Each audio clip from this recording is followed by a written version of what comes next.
Hello everyone, it's Erad, and so in today's video I wanted to take a look at the new RSI Lynx, the ground vehicle that just made its way into the persistent universe today with RSI Day, as well as Tumbril Day. We'll talk about Tumbril on the second channel as well, so check it out if you're interested in my reaction to the Tumbril storm.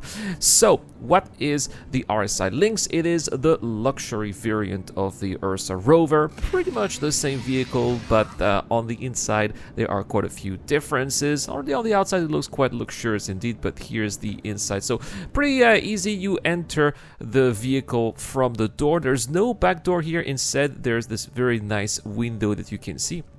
And inside, it's very straightforward. You got two very nice seats, a little desk here for some of the VIPs that you'll be transporting, or perhaps for yourself if you want to be taking a little rest. The ship features some nice storage as well, some hidden compartments if you want to be hiding a couple of things or boxes from security perhaps, and of course a cockpit or maybe just a driving seat with a passenger seat on the side. Very luxurious, nice seats. Let's drive this outside of the hangar, and well, it just drives like an Ursa Rover, very stable because of its very large wheelbase, so you don't need to really worry about spinning, a little bit like the Cyclone, for example, which is not very nice to drive around. With the Ursa, you're not gonna drift around.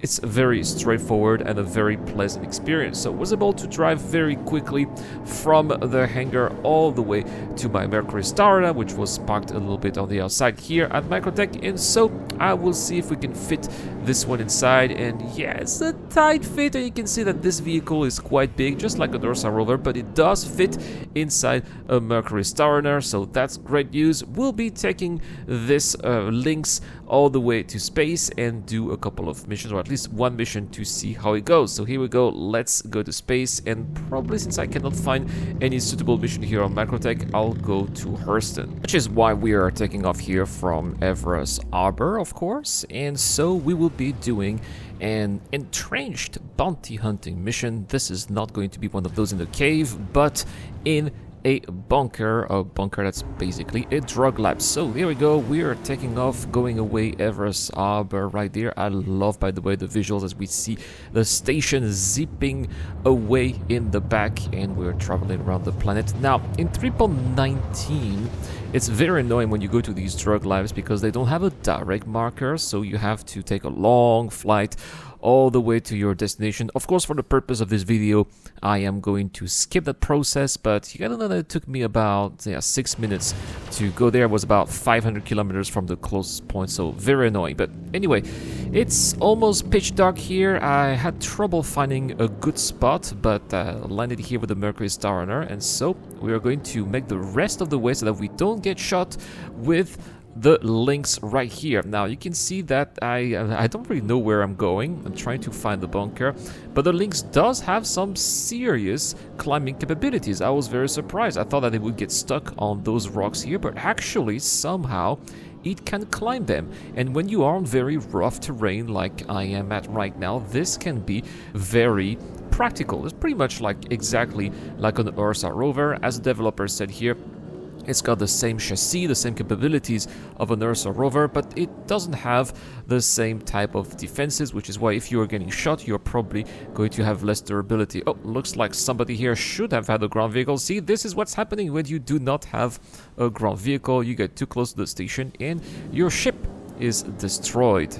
Well, I hope that they made it, but we are getting closer here. I think it's on the other side of that ridge. Let's go there. There we go. There's our bunker. Oops, I think we just hit a rock here. But the vehicle did not get out of control, so that's also very good. Can I get here between those little rocks? Let's see if I can climb on top of it. See, no problem at all. The Lynx can do it. I think I can also climb on top of those, and now did not tip over. That's also very good. Okay, I'm pleasantly surprised. Of course, maybe by foot it would have been a bit easier, probably longer but easier, but I get a little bit faster here with the Lynx, and I can put stuff inside as well if I find some interesting loot. So here we go. I have arrived here at the bunker. Well, it'll be time to do the mission here. Maybe we'll find some interesting guns, or I will get rid of that stupid helmet here that I looted in another bunker. So here we go inside. Oh, there's a so low server frame rates here. Okay, well, that NPC definitely did not do anything. The classic Star Citizen experience. There we go. This was the target. The mission is over. We'll just finish off those who are here. Yeah, they're not they're not seeing anything here, unfortunately. Again, when server meshing will be here, probably this will be a whole other experience. But as of right now, at 3.19, it's still very easy to do those missions. Now, I found an FS9 here, which is one of my favorite guns. It's pretty much everybody's favorite gun here. It's just so powerful. I made a video about it a while back ago. Some people didn't like the video, but I still think it's a little bit too OP. Anyway, it's off topic. Let's go back to our links here. I found a helmet as well, so that's awesome. It's just sitting there. Nobody was here, so nobody stole it, and so we are going to go back to the Mercury Star Runner.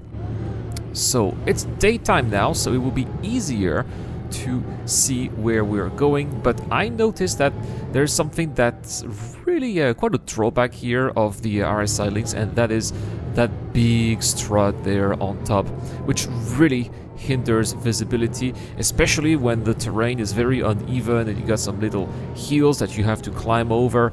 It really is it's annoying, right? But at the same time, it wouldn't be Rubber Space Industries without the struts, so something that you should be expecting as well from this manufacturer. Well, the vehicle here again, thanks to its big wheels, did not tip over. I'm trying my best to get back to my ship, but unfortunately, again, because of that strut, I have no choice but to go in exterior view. This is a problem. I think that's also hindering the whole immersion aspect. I like to play the game in first person, but sometimes you just have no choice. Now, I don't know why, but normally when I have this kind of gameplay, very quickly I have motion sickness. Now, let me know in the comment section down below if you do have motion sickness as you're watching this video. But normally I do have motion sickness when I have this kind of gameplay and I'm trying to navigate throughout difficult terrain, but not this time for some reason. So is it because of the revamped mechanics for ground vehicles? I think they've updated the suspensions. Maybe that did a trick. Is it because of the vehicle itself? I don't know. It just wasn't as bad as it usually is. So here we go. Let's get back into the Mercury Star Runner. I did not get stuck on the ramp as well, so that's also quite an advantage compared to something a little bit smaller like an STV, for example, which would have died very quickly. So that's it here. Mission accomplished. We are just going to take off and we'll go back to Ursa Rover. And I'm gonna say that the RSI Lynx here really did help me out navigating throughout that difficult terrain. Now, of course, if this had been daytime, I would have I would have landed somewhere easier, but it is what it is, right? And that's the purpose of these ground vehicles, at least, right? It's to drive you around when you cannot do the rest of the trip with a ship, right? And sometimes a little bit too long by foot. Anyway, guys, this one got a giveaway. We are giving away a Prospector. All you have to do is to join our Gleam contest. You'll find the link in the pinned comment. Also, if you are a Patreon or a YouTube member, then you have access to an RSI Scorpius and Taurus giveaway that we are giving also on Discord via our video sharing contest for free. Thank you so much for watching. Thank you so much to all the people who help out the channel, including Dr. Farbin, Zero Crusher, and Deplorable Infidel. I've been Erad, and I will see you guys later.